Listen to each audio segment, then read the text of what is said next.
Oke, mari kita mulai eksplorasi mendalam kita kali ini. Bayangkan Anda sedang melaju di jalan tol utama dan tiba-tiba dua gerbang keluar satu-satunya itu dikunci rapat dari luar. Iya, dikunci rapat dan nggak ada jalan lain ya. Nah, betul. Pada tanggal 28 Maret 2026, sebuah rudal balistik dari Yaman baru saja melakukan hal yang persis kayak gitu ke aliran darah ekonomi dunia. Sebuah langkah yang cukup mengejutkan banyak pihak. Sangat mengejutkan. Misi kita hari ini membedah tumpukan laporan berita dan analisis pakar soal eskalasi terbaru ini, di mana Houthi resmi menyerang Berseba di Israel. Kita bakal cari tahu kenapa kelompok di ujung semenanjung Arab ini bisa bikin guncangan yang nyampe langsung ke isi dompet Anda. Menarik banget nih. Oke, mari kita bedah ini ya. Keterlibatan langsung Houthi dengan jangkauan rudal sejauh ini itu ibarat menuangkan bahan bakar jet ke dalam api unggun. Ini membuktikan jangkauan mereka jauh melebihi perkiraan. Dan jangkauan inilah yang bikin pasar global panik sekarang. Karena senjata paling mematikan mereka itu bukan cuma daya ledak rudalnya, tapi letak geografisnya. Maksudnya posisi mereka di peta ya? Betul. Di peta energi global, Iran kan udah lama pegang kendali atas Selat Hormuz di sisi timur. Nah sekarang, dengan jangkauan yang makin meluas ini, Houthi ngunci Laut Merah dan Selat Bab al-Mandab di sisi barat.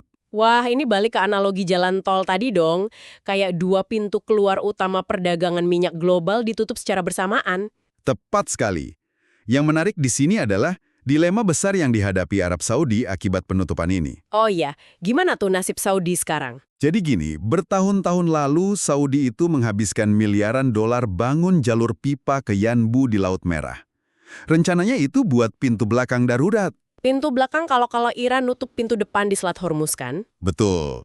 Tapi dengan eskalasi hari ini, Houthi yang notabene musuh lama mereka justru berhasil merebut kunci pintu belakang tersebut. Jadi Saudi sekarang benar-benar terkepung ya? Tapi tunggu. Untuk Anda yang lagi dengerin ini, mungkin sambil nyetir atau antre di kasir supermarket di Indonesia, kenapa perebutan kunci pintu di Timur Tengah ini jadi urusan kita? Karena dampaknya langsung merambat ke harga barang yang Anda beli hari ini. Kalau pasokan minyak dunia tercekik, krisis ekonomi global tak terhindarkan. Apalagi Indonesia juga lagi bersiap menghadapi El Nino ya? Nah itu dia, kombinasi inflasi energi dari krisis Timur Tengah dan tekanan sektor pangan dari El Nino adalah pukulan ganda. Makanya, koalisi negara terdampak seperti Indonesia, Jepang, dan India perlu banget menekan supaya perang ini dihentikan. Paham. Tapi ini yang paling bikin saya kaget dari catatan kita hari ini. Efek domino ini ternyata nggak cuma mencekik urat nadi ekonomi ya. Iya, tapi juga mulai menguras habis ketahanan militer negara-negara adidaya. Betul. Di Israel, Jenderal Ayal Jamir baru saja merilis laporan yang mengibarkan 10 bendera merah. 10 ya? Wah itu angka yang serius. Sangat serius. Ini merujuk pada titik keruntuhan struktural di militer mereka. Mulai dari krisis rekrutmen wajib militer, sampai kelelahan ekstrim pasukan akibat perang multifront ini.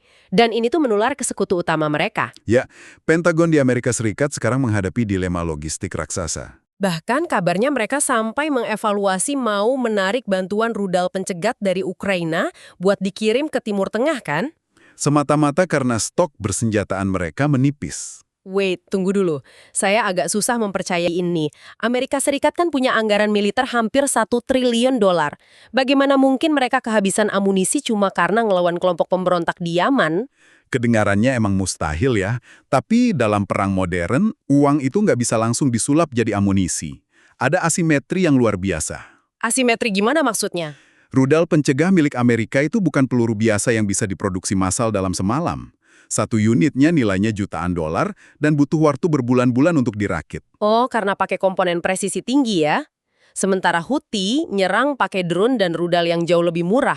Tepat, bayangkan sebuah negara adidaya harus nembakin rudal seharga 2 juta dolar buat menjatuhkan drone seharga 20.000 dolar. Dan itu terjadi setiap hari. Secara matematis ya, Amerika bakal kalah cepat. Kapasitas industri pertahanan barat nggak bisa ngimbangin kecepatan amunisi yang habis di lapangan. Betul. Dan di tengah Pentagon yang lagi pusing ngitung sisa rudal ini, kita malah melihat pemandangan yang cukup surrealis di Miami.